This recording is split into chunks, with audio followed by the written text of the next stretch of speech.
Assalamualaikum warahmatullahi wabarakatuh. Perkenalkan, nama saya Ayu Linda Irwan dari Program Studi Gizi Fakultas Ilmu Keolahragaan dan Kesehatan Universitas Negeri Makassar. Di sini saya akan menjelaskan 4 fase pada perawatan dan pengobatan gizi buruk pada balita dan 10 langkah tata laksana gizi buruk pada balita di layanan rawat jalan. Pencegahan dan tata laksana gizi buruk pada balita di layanan rawat jalan. Latar belakang, gizi buruk atau silver wasting dapat meningkatkan angka kesakitan dan kematian serta meningkatkan risiko terjadinya stunting. 4 fase pada perawatan dan pengobatan gizi buruk pada balita. Yang pertama, fase stabilisasi. Fase stabilisasi merupakan fase awal perawatan yang umumnya berlangsung 1-2 hari, tetapi dapat berlanjut sampai 1 minggu sesuai kondisi klinis anak. Fase transisi. Fase transisi adalah masa peralihan dari fase stabilisasi ke fase rehabilitasi dengan tujuan memberi kesempatan tubuh untuk beradaptasi terhadap pemberian energi dan potensi yang semakin meningkat. Yang ketiga, fase rehabilitasi. Fase ini dapat diberikan di layanan rawat jalan maupun rawat inap. Fase ini adalah fase pemberian makanan untuk tubuh bekerja.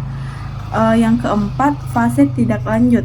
Pada fase ini merupakan lanjutan pemberian makanan untuk tubuh kerja dengan pemberian makanan keluarga dan pemberian makanan tambahan premium atau PMTP.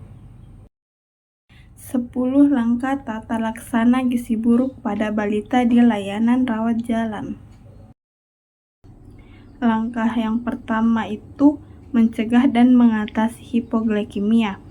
Semua balita gizi buruk berisiko mengalami hipoglikemia atau kadar gula darah kurang dari 3 mmol per liter atau kurang dari 54 mg per desiliter. Jika fasilitas tempat tidak memungkinkan untuk memberikan kadar gula darah, maka semua anak gizi buruk dianggap menderita hipoglikemia dan segera ditangani dengan memberikan 50 ml larutan glukosa 10% atau 1 sendok teh ujung gula pasir dalam 50 ml air secara oral. Langkah yang kedua yaitu mencegah dan mengatasi hipotermia. Hipotermia atau suhu aksilar kurang dari 36 derajat Celcius sering ditemukan pada balita gizi buruk dan jika ditemukan bersama hipoglikemia menandakan adanya infeksi berat. Cadangan energi anak gizi mampu memproduksi panas untuk mempertahankan suhu tubuh. Langkah yang ketiga itu mencegah dan mengatasi dehidrasi. Pada dehidrasi ringan atau sedang, upayakan memberikan terapi rehidrasi oral. Apabila tidak mungkin secara oral, cairan diberikan melalui pipa nasogastrik sampai anak bisa minum. Gunakan larutan oralit standar yang telah dimodifikasi dengan mengurangi natrium dan menambah kalium yang lebih dikenal dengan rehydration solution for malnutrition. Langkah keempat, memperbaiki gangguan keseimbangan elektrolit. Pada anak gizi buruk terjadi gangguan keseimbangan cairan, elektrolit dan mineral.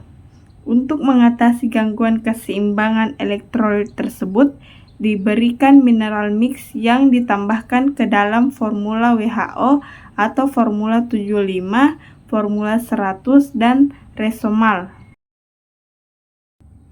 Langkah yang kelima yaitu mengobati infeksi.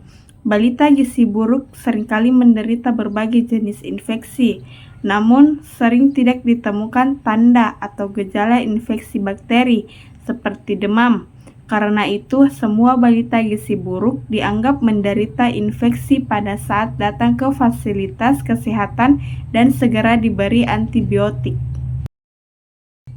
Yang keenam itu memperbaiki kekurangan zat gizi mikro. Semua anak gizi buruk mengalami defisiensi vitamin dan mineral. Meskipun sering ditemukan anemia, zat besi tidak boleh diberikan pada fase awal atau fase stabilisasi dan transisi.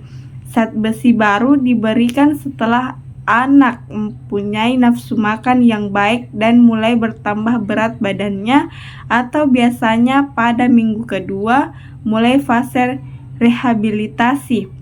Zat besi dapat memperberat infeksi bila diberikan terlalu dini. Langkah yang ketujuh, memberikan makanan untuk fase stabilisasi dan transisi. Diberikan untuk anak gizi buruk di layanan rawat inap. Langkah yang kedelapan yaitu memberikan makanan untuk tubuh kerja.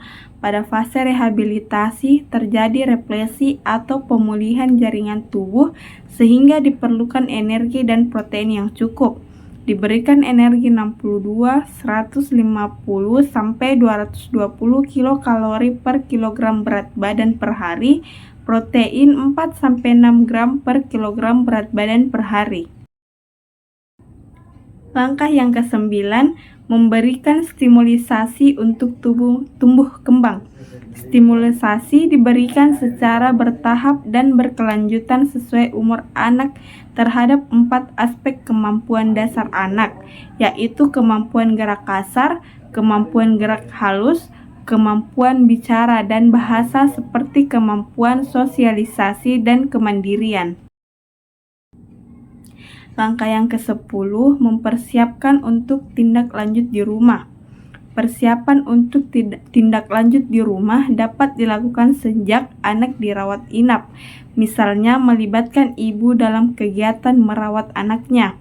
Bila balita keluar dari layanan rawat inap setelah sembuh atau sesuai kriteria di atas, maka anjurkan untuk kontrol teratur setelah pulang.